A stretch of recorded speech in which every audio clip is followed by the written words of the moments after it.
बाहिर नसा खाई रुमाल लिएर हिँडिरहनुभएका दाजुभाइ तथा दिदीबहिनीहरू पनि हामी जस्तै उपचारको प्रक्रियामा आउन पाउन् भन्ने कामना गर्नुहोस्।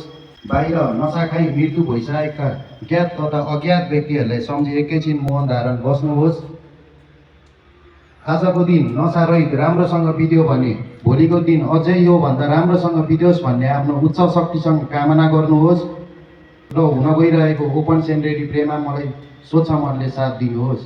God grant us the serenity to accept the things we cannot change, courage to change the things we can, and the wisdom to know the difference.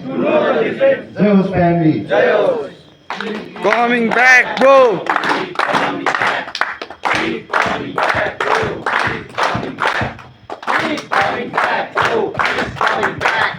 Keep coming back.